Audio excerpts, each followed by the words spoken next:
Assalamualaikum warahmatullahi wabarakatuh. Bismillahirrahmanirrahim. Alhamdulillahi rabbil alamin, wassalatu wassalamu ala asyrafil mursalin sayyidina wa nabiyyina Muhammadin wa ala alihi wa sahbihi ajma'in. Subhanaka la ilma lana illa ma 'allamtana innaka antal alimul hakim.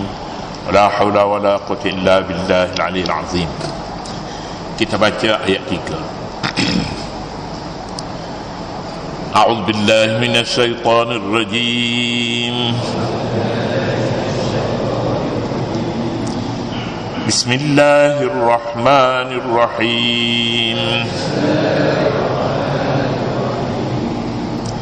Wa akharina minhum lamma yalhaqu bihim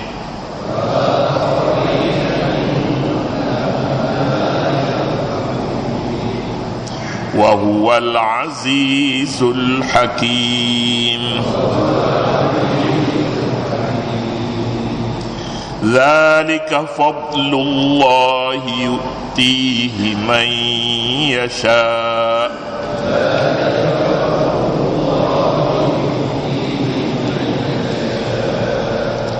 Wallahu dzul fadlil azim.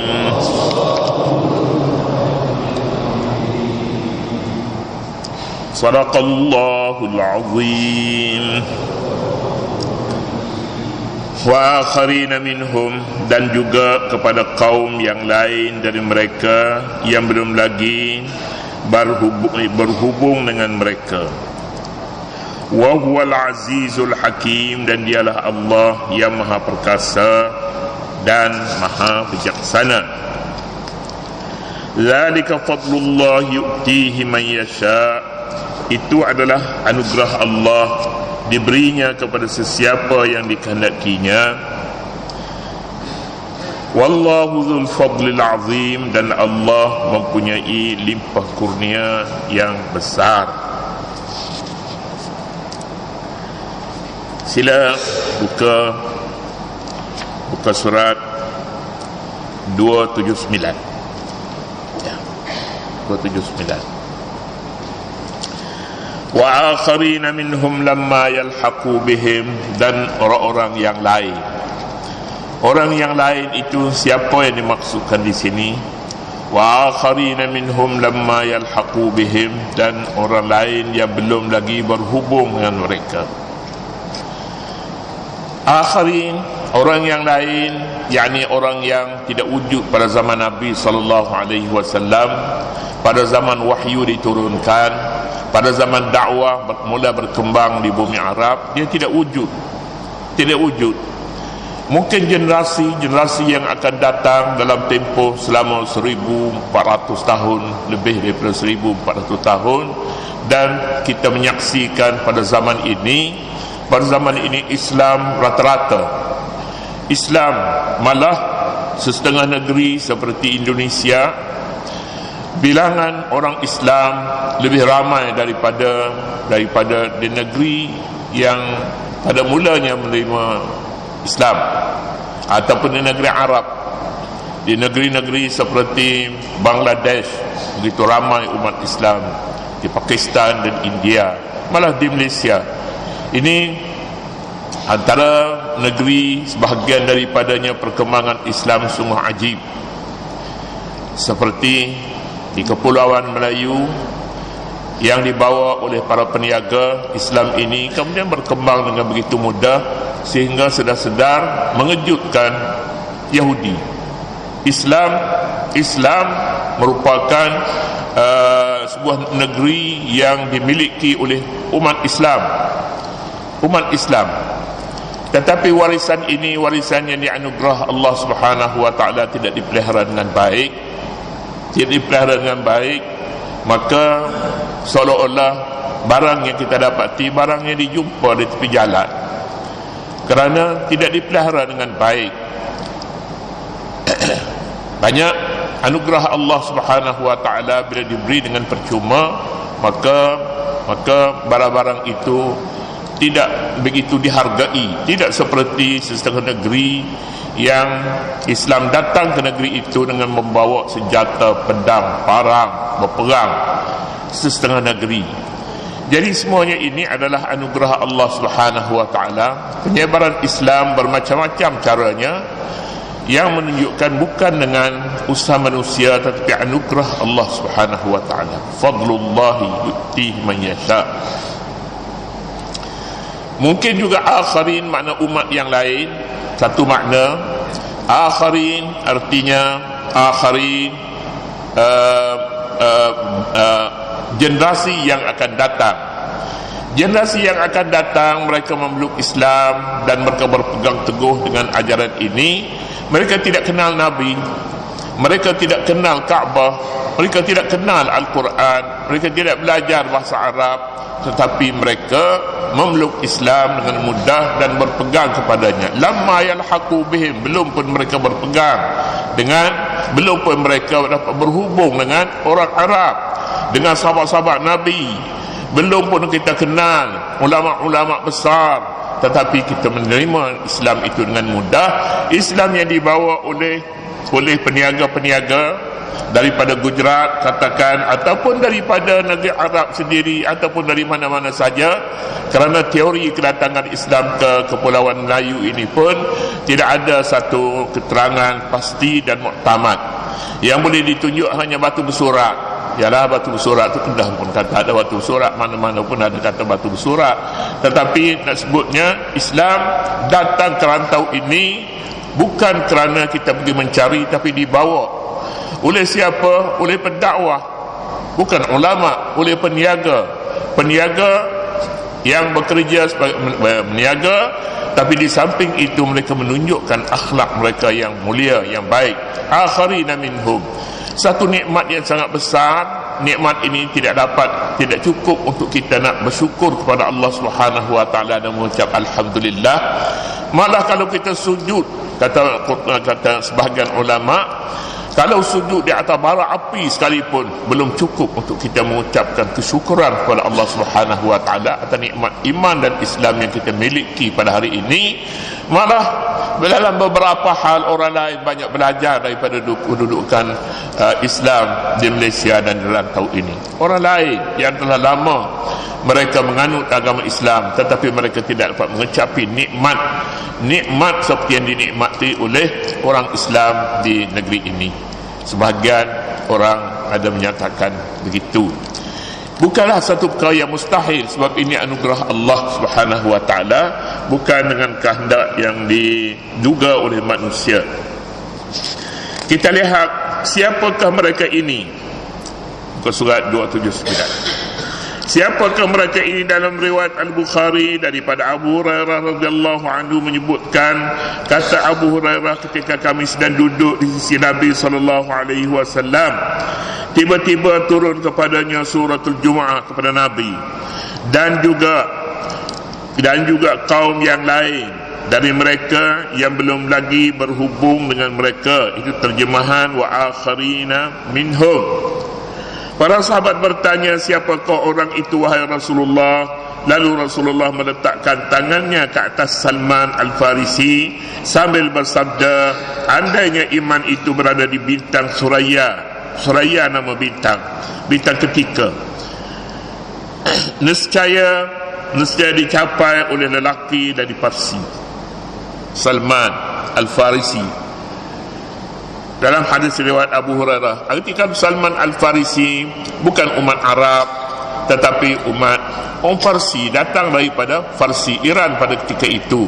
Tapi wajah Iran pada ketika itu bukan wajah seperti hari ini. Maksud Islam ini akan dianuti orang yang jauh. Maksud jawapan Nabi, kalaulah andainya iman itu berada di bintang Suraya, nescaya dicapai oleh lelaki dari Parsi. Maksudnya Islam ini akan dianuti orang jauh dari bumi kelahiran dakwah, sejauh bintang Suraya dari bumi. Kenyataan ini tidak syak lagi bahawa sabda baginda merupakan satu mukjizat yang sangat mengagumkan, iaitu apabila manusia daripada semua golongan, semua bangsa, semua negeri berduyun-duyun memeluk Islam. Nabi sudah meramalkan, Nabi sudah menduga bahawa suatu hari nanti Islam yang dibawa oleh Nabi ini akan dianuti oleh seluruh umat dari seluruh dunia ini, seluruh umat. Jadi seperti yang kita saksi pada hari ini, seluruh bangsa, seluruh umat dan seluruh generasi Islam semuanya telah memeluk Islam. Mujahid menafsirkan ayat ini, katanya, siapa akharina minhum? Mujahid, siapa Mujahid? Mujahid seorang ahli tafsir dalam sejarah, dan beliau hidup pada zaman tabi'in ataupun tabi'in. Mujahid namanya. Mujahid kata, humun nasu kulluhum, yani min ba'dil arabi alladhina bu'itha fihim Muhammad. Mereka ialah orang-orang bukan Arab, dan siapa sahaja yang beriman kepada Nabi Muhammad sallallahu alaihi wasallam itu akhirin, bukan orang Arab. Artinya pada ketika itu boleh bilang dengan jari orang bukan Arab memeluk Islam. Antara mereka Salman Al-Farisi, Bilal bin Rabah Al-Habashi, dan ada lagi lah beberapa orang. Najashi, ini juga orang Habasyah, bukan orang Arab. Boleh bilang, tapi hari ini orang bukan Islam lebih ramai daripada orang Arab yang telah memeluk Islam. Itu kita anggap orang yang menganut agama Islam, bukan yang mengamalkan ajaran Islam, pun sudah cukup membanggakan. Dalam hadis riwayat Ibni Abu Hatim daripada Sahal bin Sa'ad As-Sa'idi radhiyallahu anhu, katanya Nabi bersabda, inna fi aslabi rijalin wa nisa'in min ummati la yadkhuluna al-jannata bighairi hisab, thumma qara'a wa akharina minhum lamma yalhaqu bi. Sesungguhnya dalam keturunan demi keturunan daripada umatku terdapat lelaki dan wanita yang masuk surga, tetapi masuk surga tanpa hisab. Kemudian baginda membaca ayat yang membawa terjemahan, dan juga kepada kaum yang lain-lain mereka yang belum berhubung dengan mereka. Orang itu di mana berada pada zaman Nabi? Nabi bersabda, dalam sulbi orang Islam, orang yang hidup pada ketika itu. Tak kiralah mereka itu Arab ke, tapi maknanya mereka tidak berada, dan selepas berlalunya beberapa generasi, katanya akan datang orang itu masuk surga tanpa hisab. Orang lain itu maksudnya mereka bukan Arab, mereka tiada pada zaman itu, tetapi beratus-ratus tahun akan datang, akan lahir orang yang dimaksudkan dalam ayat ini, akharina minhum, orang lain daripada mereka. Satu mukjizat yang besar pernah disabdakan oleh Nabi sallallahu alaihi wasallam pada ketika itu. Ungkapan ini satu perkara ghaib. Orang dengar, orang tak menasabah, takkan menasabah apa yang ada, kekuatan yang ada pada Islam pada ketika itu. Tidak ada kekuatan. Tetapi Nabi SAW telah menyatakan bahawa umat yang lebih baik daripada umat yang ada, mungkin ada yang begitu, akan masuk Islam tanpa hisab. Mereka itu bukan daripada golongan ini. Mereka sedang berada dalam beberapa sulbi manusia, kerana pada zaman itu belum lagi dapat diterima oleh akal. Kedua pendapat ini boleh diterima, iaitu orang lain dari bangsa Arab dan orang-orang lain daripada generasi yang diturunkan Al-Quran kepada mereka, bukan generasi Arab. Ada orang berkata pada hari ini pun, bila orang pergi ke Mekah, dia kata kalau tidak kerana Kaabah, dia kata aku takkan datang ke sini, kerana melihat kepada keadaan yang berlaku di sana. Orang Melayu Islam ini sopan ketika nak tawaf, nak sa'i, begitu sopan. Tapi tidak seperti orang lain, tidak. Jadi kata setengah orangnya, kalau tidak kerana nak datang buat ibadat, aku tak datang ke sini. Mungkin ada kebenarannya begitu, kerana mereka tidak dapat menunjukkan akhlak yang baik. Kadang-kadang kita nak pergi beli barang tempat dia, kita tawar lah, macam kita tawar di pasar tani, kita tawar di pasar-pasar mana-mana lah. Orang Arab dia halau kita, dia halau. Dia kata kalau nak beli, kita nak beli, dia kata pergi. Kalau kita masuk pula daripada dia halau pula kita. Dia tak pernah masuk. Ini tabiat mereka. Tabiat mereka. Sesiapa pun tahu perangai yang seumpama ini. Jadi kalau begitu mukjizat yang pernah disabdakan oleh Nabi bahawa Islam ini akan menang pada akhir zaman, bukan kerana umatnya, tetapi kerana ajaran ini dipelihara oleh Allah Subhanahu wa taala. Ayat ini menurut Said Qutb menunjukkan bahawa umat Islam merupakan mata-mata rantai yang terus bersambung-sambung di merata pelosok bumi, dan sepanjang liku-liku zaman mereka silih berganti mendukung amanah yang maha agung ini untuk mengawasi agama Allah yang akhir. 62.4 Kebangkitan Nabi Muhammad sallallahu alaihi wasallam tidak disenangi oleh kaum Yahudi yang menjadikan nubuwah itu sebagai warisan datuk nenek yang hanya layak diterima oleh anak cucunya secara percuma. Al-Quran menafikan tidak. Nubuwah bukan pusaka, tetapi anugerah Allah Subhanahu wa taala diberikan kepada sesiapa yang dikehendakinya. Orang Yahudi merasa cemburu sebenarnya kerana kebangkitan Nabi Muhammad sallallahu alaihi wasallam yang nanti akan diwarisi oleh umat dan generasi dari seluruh bangsa, dari seluruh umat. Ini satu perkara yang sangat tidak disenangi oleh Yahudi. Kerana mereka, Yahudi merupakan agama yang dibawa melalui keturunan mereka sejak Nabi Yaqub alaihissalam. Keturunan entah berapa ratus orang Nabi, tetapi mereka perkecilkan bilangan mereka kerana orang yang layak menganut agama Yahudi hanya orang yang berdarah Yahudi saja. Selain itu mereka tidak layak. Jadi dengan itu mereka menutup pintu hidayat yang diberi Allah Subhanahu wa taala. Kalaulah agama Yahudi itu satu agama yang masih kekal dengan kebenarannya, maka sudah tentu agama ini tidak layak untuk diperkembangkan, kerana Yahudi sebenarnya telah mengubah lebih awal agama mereka, ayat-ayat dalam kitab suci mereka. Zalika fadlullah yu'tihi man yasha wallahu dzul fadlil azim. Pemilihan Nabi Muhammad sebagai nabi dan rasul adalah satu kelebihan yang tidak dapat ditandingi mana-mana kelebihan yang lain. Ia merupakan suatu kelebihan yang sangat agung, sangat besar, dan mengatasi segala apa yang dicapai manusia melalui pengorbanan, sama ada dengan dirinya, harta bendanya dan nyawanya. Ini satu perkara yang sangat aneh. Pengorbanan anugerah Allah mengatasi pengorbanan manusia dengan hartanya, dengan jiwa raganya, dan dengan segala apa yang ada pada mereka. Apa yang mereka dapat lebih daripada apa yang mereka korbankan. Itu anugerah Allah namanya, fadlullah. Ayat ini menurut Syekh Mustafa Al-Maraghi menjadi dalil bagi adanya perbezaan besar antara Nabi dan bukan Nabi.